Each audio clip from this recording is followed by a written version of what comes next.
What a treat it is this evening, after the show we have seen, to welcome our 2022 Outstanding Achievement Award winner to the stage, a dame who has played all over the UK, from Nottingham to Newcastle, Llandudno to London, and of course here in Richmond tonight. Join me in giving the warmest of welcomes to Dame Betty Barnum herself, Mr. Nigel Ellacott. Thank you very much indeed.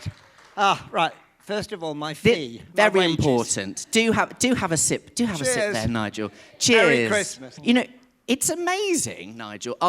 This is your 48th year of panto, but your first Goldilocks. Never done Goldilocks before. Knew nothing about it, and started to research it on the website. I was absolutely gobsmacked to find out it's only started 1922. So it's a baby pantomime. Baby Bear, Baby Panto. And we should give Nigel's amazing website, itsbehindyu.com, a plug. If you haven't been on it, looked at it, researched it, got the whole history and practice of pantomime there, do go and have a look. Because Nigel, you've seen him tonight as Dame Extraordinaire, but also an amazing pantomime historian and writer and costume designer, which we're going to talk about a bit more. And we've only got half an hour tonight, so we're going to have to canter through your amazing career. And I want to rewind a little bit to that big question, Nigel, of where did it all begin? And how did you get the theatre bug? Well, when did it bite you? Easy. My brother ran a theatre, so when I was a kid, I went to the Swansea Grand Theatre after school every day. He was the manager there. John Chilvers was the artistic manager. And I can remember distinctly going backstage and watching the actors rehearse in the bar. And in those days, they were all old comics like, people probably won't remember, Reg Dixon. Yeah, we know it. Oh, you do? There's some nodding. Reg, they all had catchphrases. Reg, confidentially Dixon, people like that. They'd all be rehearsing in the bar with their overcoats on and their hats. And they never blocked, they never moved, they just all stood in the bar, and one would go, I'm going to do the busy bee. Do you know the tag of that? Yeah. Do you know the not here gag? Oh, I'll do that then. And that was rehearsal. And the scripts were like little pamphlets, and they had TBA written all over them, to be arranged. So that's where I got the bug, was literally there. But it's not like that today, or is it? Were you rehearsing in the bar? How many secrets tonight? Actually, no, we rehearsed in the middle of Regent's Park, funnily enough. In Regent's Park, the open-air theatre has some beautiful, beautiful rehearsal rooms, and it was very appropriate for Goldilocks because you could literally hear giraffes in the background, and you know, so yeah. You went a bit method. We went really method. Yes, very method. Now, your early panto performances, you did Dame when you were 18 years old, playing Sarah the Cook, studying English and drama at college, doing a tour. But, well, can we talk about skin rolls? Oh, if you want to. I'm a bit personal, if anyone doesn't know do you know what a skin act is? Yes, you do, where you dress up as an animal. My agent, bless him, Keith Solberg, no longer with us, used to say, you know, literally, you do not need an agent, you need a vet. Because I played 3 geese, I think 3 geese, 3 pussy bootses, 3 cats. I've been a turkey. I've been a maggot. A maggot probably better at Christmas than being a turkey. Well, maggot was that was actually in a play, not a panto, but it was a lovely, beautiful costume that looked like the Michelin Man. It was just, you know, lovely, no arms. It had no arms. Anyway, yes, so I did loads of animals, skin parts, and that's where I first saw, I was doing Mother Goose at the Belgrade Coventry and the Leicester Haymarket, and the fabulous Terry Parsons was the designer, and my eyes were open because I'd been used to seeing pantomimes where the scenery had always been hired in, and now suddenly this fabulous designer with an unlimited budget produced this Mother Goose, and that was it. For then on, I thought, this is it. This is what I want to be, but preferably not bent double, wearing yellow flippers, a crash helmet, a 3-foot goose head. My arms were tied up to wing straps. I had something indescribable on my bottom that worked the tail. I had a duck call in my mouth and 3 strings to work the eyes. And that's when the director said, I think a run round the auditorium, a chase would be good. No.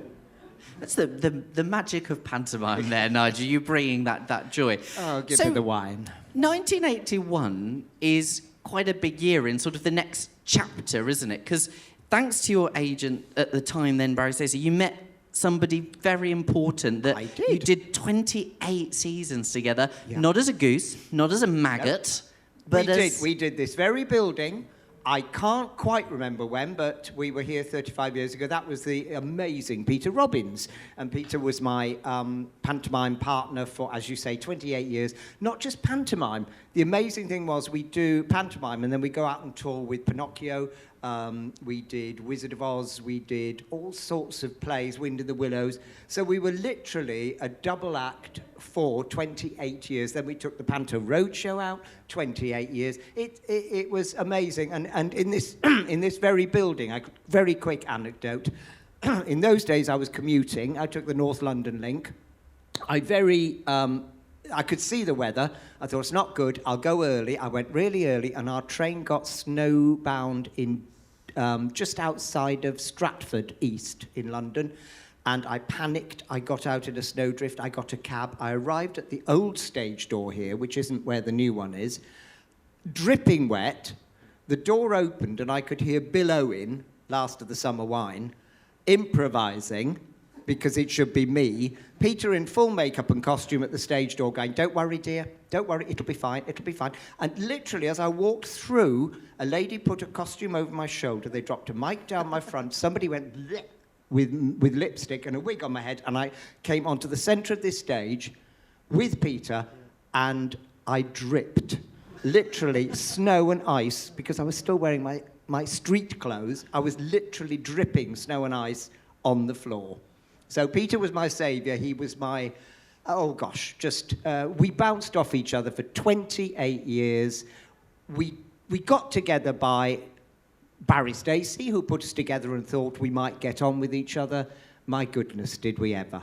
And what was it like in that first season in the rehearsal room when you were figuring out that sort of dynamic duo nature of what type of sister you both were going to be? And how did you make that jump from the previous roles you'd done in Panto in particular to sister? It was strange because I'd written the Panto, so I already knew what the sister was going to be like. And she was based on my hero, Freddie Lees, to me, the finest dame that ever walked this earth. No longer with us, sadly, but we had the sort of characters there, and I think we were called in those days Valderma and Germelina, very topical, and something happened, and we knew that this was working, and that we were bouncing off each other. And I can remember being in the dressing room saying to Peter, "Do you want to do this next year?" And he said, "Yeah." And I said, "Do you know what we should do?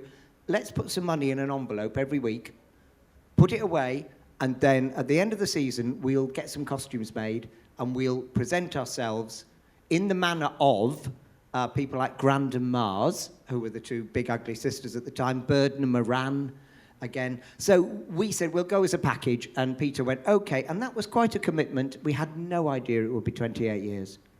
And you mentioned costuming there, and you're an amazing costume designer. And we should also say Nigel's designs and costumes for his ugly sisters that he did with Peter are in the Victoria and Albert Museum, part of the National Collection, in honour of excellence in practice and design. And then we've had them on display, which is so wonderful to have them in yes, the Vienna. but you kicked me out of the glass cage for somebody called Shirley Bassey.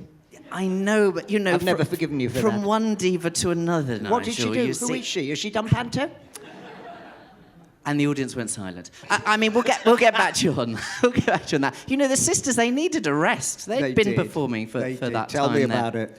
But you know, the costumes that you designed, were you designing them at that point? When did you start designing? Because those of you that were lucky enough to have seen Nigel will know the amazing ensembles. I'm just thinking of the hunt scene and you know, the amazing smoke billowing steaming from the kettles, thing. Yeah, steaming kettles and things. So where did those ideas come from and all of that fabrication? I don't know. I think a lot of it, I must admit, probably influenced from people like Grandin Mars, because I can remember they came on stage and he had a top hat and a rabbit came out and waved. And I just thought, oh, that's amazing. Things like that. So you don't forget. But I was so lucky because at that point at the Kenneth More Theatre in Ilford, where we started, and I was lucky because my brother was running it, that we had the most amazing lady called Margaret Bryce, and she was straight from Birmingham and Nathan's. And she collided collaborated. Oh, glad I didn't do that on stage tonight. Yes, we collaborated, and literally Margaret was with us probably for about that entire 28 years. Wow. So you designed and then they were made with her. And how many frocks do you think you've designed over the years? Oh, I'm on my 36th pantomime at Ilford. I've just the Aladdin I've just designed has gone on, which opened last week, and so I must have done 36 pantomimes I've designed plus the other ones that were in different places. So probably, I don't know, 40, 50, something like that. Wow, that's a lot. And we saw some of your creations on stage tonight that you wore. Yes, some of these are mine. It's like some are diamonds and some are not. Some of these are mine and some of them belong to Crossroads. And one of them, if you saw tonight's show, Betty came out looking very glamorous with the Countess. She was in a gold and black frock. Do you remember that one? Speak to me, I'm not a video. Yes, they do. Bless them, they're still breathing. So that fabulous costume, that black and gold one, belonged to Danny La Rue. And I bought it at the auction. I bought several of Danny's costumes, and it is still stunning. And he's there hanging up in the dressing room, and every night I go, come on, Dan, you're going on, you're going on. He may not be with us, but his costume is. Freddie Lee, Danny La Rue. Yeah. Who are yours of those grand dames? Have you been inspired by or have influenced your own Billy practice? Dainty. It has to be Billy Dainty. I was only saying tonight, backstage, I was trying to describe the strip that was done by Ronnie Coyles. And Ronnie Coyles was a very little man. He was about 5'1", and he was the favourite dame of Keith Harris. Keith used to use him in all his pantos. And Ronnie did a strip, and he took his clothes off, and then somebody came in and surprised him. So immediately he reaches down, he pulls up a towel and holds it close to him while the person speaks to him. And then they go, and there's a flash. The towel falls down, and Ronnie's in a completely different costume, a 1920s flapper costume. How is this done? We saw him, of course, the towel, this is giving away the secret, but the towel was actually like the sort of roller that you get when you show home movies with a pair of false hands attached. So you're looking at him holding the towel. No, he's not. He's actually quick changing behind it. It snaps down. He did a Charleston, fell into a wicker skip, the lid slammed off, and it was dragged off the stage. And you go, yes, Ronnie. Amazing. And we saw your marvellous strip this evening. Now, those stock business is part and parcel, such a thing that's key to pantomime, part of that key genre conventions. But it doesn't always go right, does it, Nigel? And no. I'm sure that there have been a few things throughout your wonderful time on the stage where things might have been a little bit not quite as the script had I did intended. Promise you I wouldn't do the dead pony story, so I won't do that one. Never good in Cinderella. Never good to say to the audience, Pony's gone to sleep now. Everybody wave Pony off. Did she get to the pool? Oh, dear. She sort of got to the pool, yes, but the pony didn't. So, yes. I think, to be truthful, when you're backstage, you have a quick change room, which can be made out of flats, and maybe 2 or 3 flats. And inside, you're doing all your quick changes. And I remember being in a certain theatre in a certain place with 2 certain comedians, and they did a massive slosh act. And literally, one of them would body surf across the stage in the amount of slosh that was here. And at the end of the slosh, the other one fell into a bath full of slosh. It was absolutely, 3 foot, 4 foot deep of slosh. They kept that as a surprise at the end, so that was parked in the wings. Now here's where the story goes wrong. Next to the quick change room. So you've got, and it's a rake. This stage here has a terrible rake. Because if you look at me now, I'm starting to go seriously downhill. And this is why it hurts our feet, because we're on a rake. The one I was at had an even steeper rake. I came off out of the quick change room, nice and early, and there was a noise that went tunk. T-U-N-K, that's the word for the noise, tunk. And I thought, oh, what goes tunk? The wooden chock that is holding up the bath because of the rake. And that wooden chock sort of started to move, and then the bath tipped And the next thing I know, a river of pink slosh poured down towards...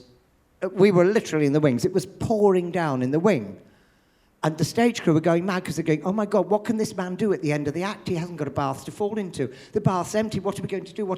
Where's it going? Where's the slosh disappearing to? And it just went through all the cracks in the floorboards. Underneath, on the floor below, the chaperone for the juveniles, yeah, you got it, she decided it was safer for the children to be by their dressing room rather than in the wings where they could get dirty. They were soaked from head to foot in pink slosh. 8 children dripping slosh. And a very cross comic who had nothing to fall into, and me just going, oops, sorry. So that is probably my worst incident. Yes, gosh, so much can go wrong. But of course, let's take something like Cinderella. There are those key plot points, one of which, of course, for the sisters is sort of the ticket tearing. And you have to tread that fine line, don't you, between being sort of the comedy and the villainy. So what are your sort of top tips or things that you really need to remember when you're playing you sister? You said it in one. You said you're treading a fine line. It is a tightrope, bit like Matt was doing tonight, which wasn't that fabulous. And it frightens me, and I'm not doing it. But it is a fine line between, you have to come on in Cinderella as sisters and be funny, because they've got to like you. Because if they hate you, they'll just boo all the way through, and all your comedy's gone. So you have to make them like you, and then there's a moment in that pantomime, which is, we call the ticket tearing, where the full thing... And I can always remember Paul Elliott, the king of panto, who directed us for so many years, saying to Peter and me, don't move, stand still, just look at her. So we come on, she has the ticket in her hand, and the horrible thing we do, we don't tear the ticket. That's too easy. We make her tear the ticket, and that really, to the children, is so evil. And literally, Paul said, do not move. So she's got the ticket, and you say, are you happy? And she goes, yes, I am. Are you really happy? Yes, I am. Good. Tear it up. And then you don't move, not a muscle. And every eye and every child is looking at her ticket, and she starts to say, well, I tear it up.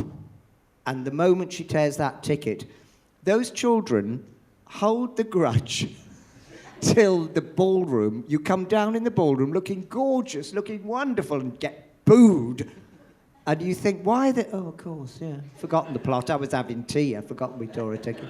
And that is the crux of it. It is the ticket tearing. And when I see people racing about as sisters and running about, I say, no, just stand still. Freddie Lees taught me that years ago just by watching him.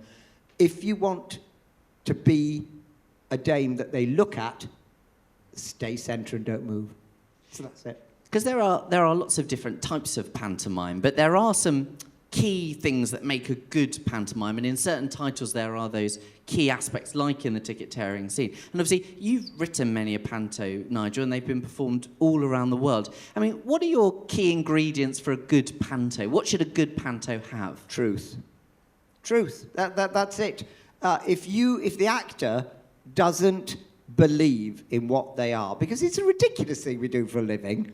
I mean, I've run about this stage twice today, getting out of breath, running, flinging dusters up in the air, and no, you believe in what you're doing. And so if the principal boy believes that he or she is Jack, then the children will believe. If you mess about with it and you start tearing the fabric and going, oh, look, this is only cardboard behind us. It's only, a bit of scenery. It's only a lot. It isn't.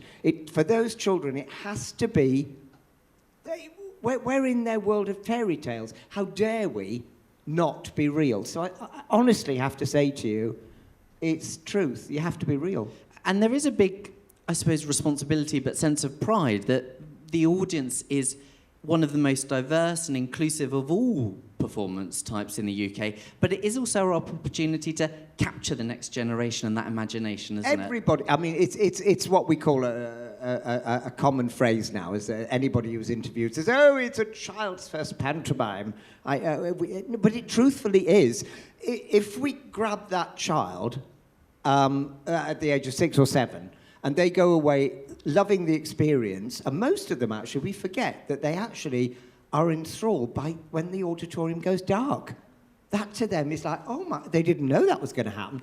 When we get them and grab their imaginations and make them enjoy it, they'll come back.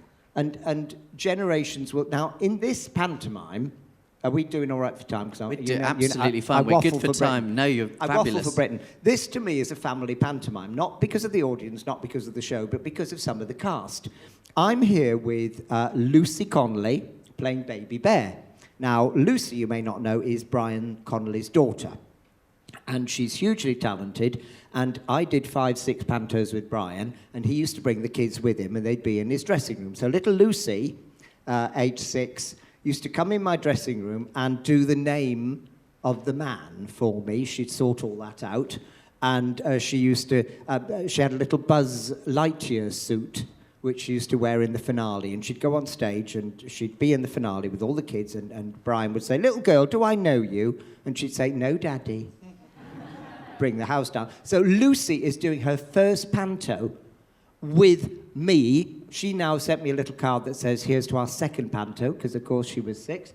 And day before yesterday, her mum was standing, Anne-Marie, was standing there crying at the end of the panto, and she said, do you know what happened today? I waved Brian off to his panto, forgot to say good luck, but went to Lucy and went, good luck, have a lovely day. She's a stage mum. So that's that one. And then Tia Gingell, who's in the ensemble, beautiful Tia, she was 6 months old in the dressing room at the Birmingham Hippodrome when I did Cinderella with Peter.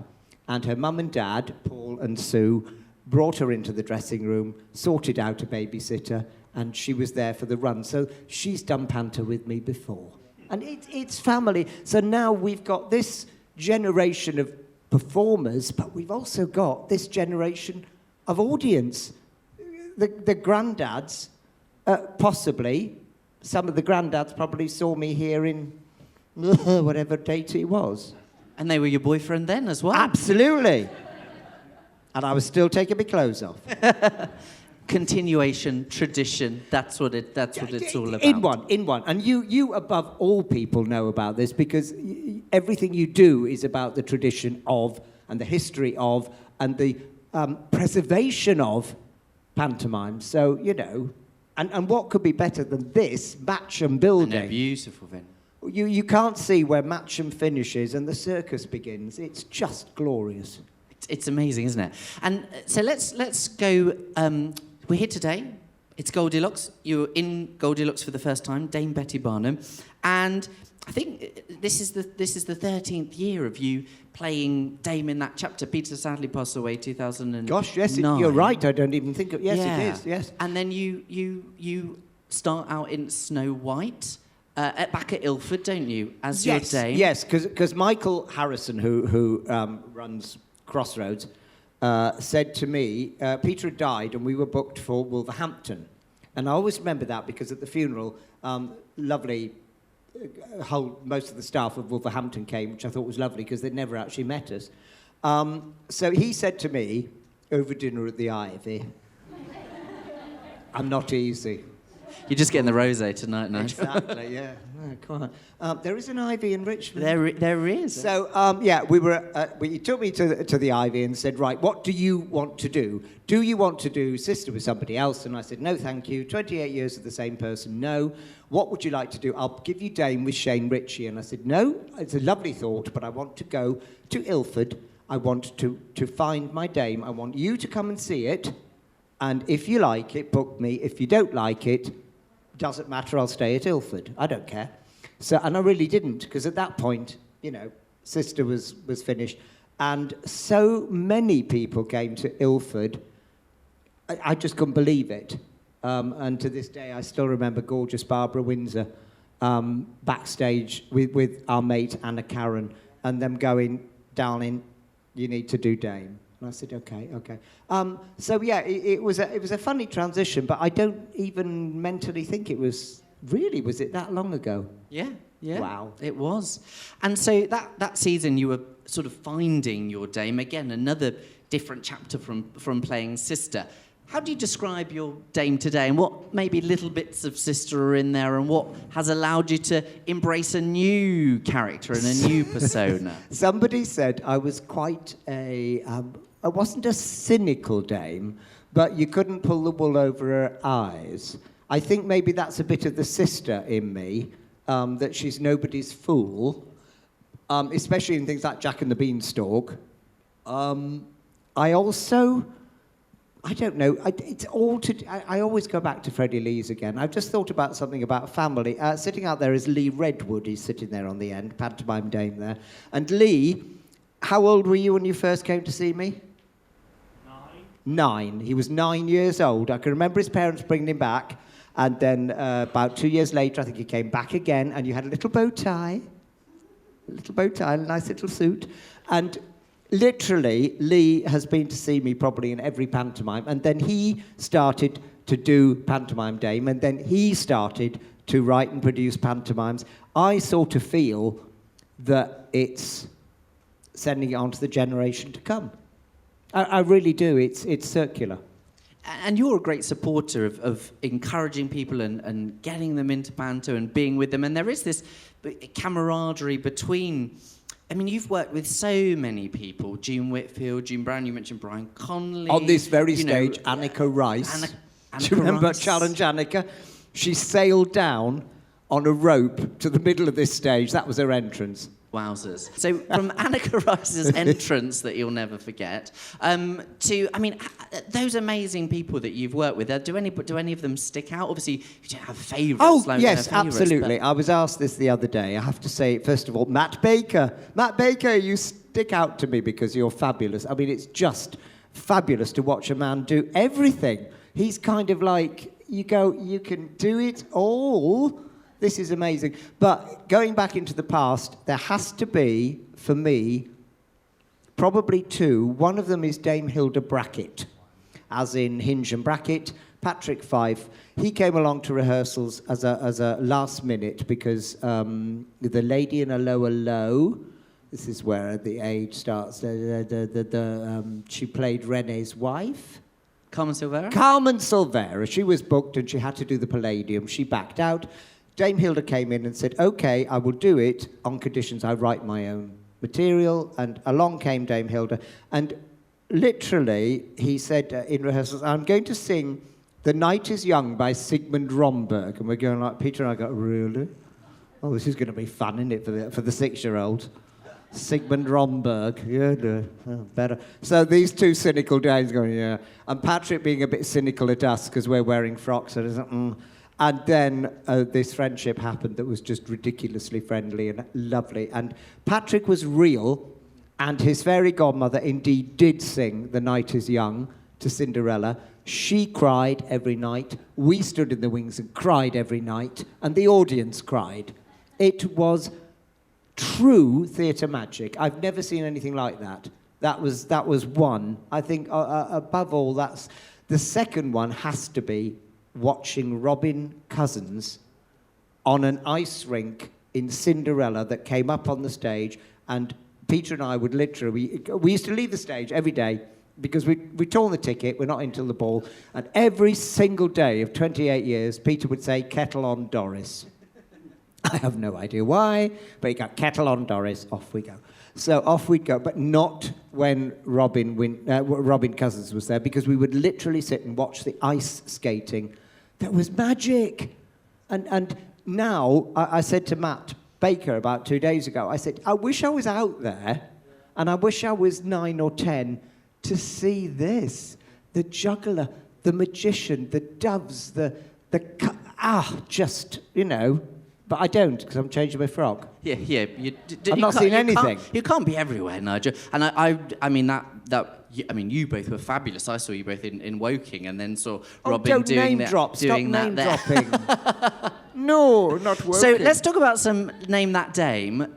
So you were getting out of wine. I know we're also getting near our half hour call. So we've done Dame Trot. We've done Snow White. We're hearing Goldilocks.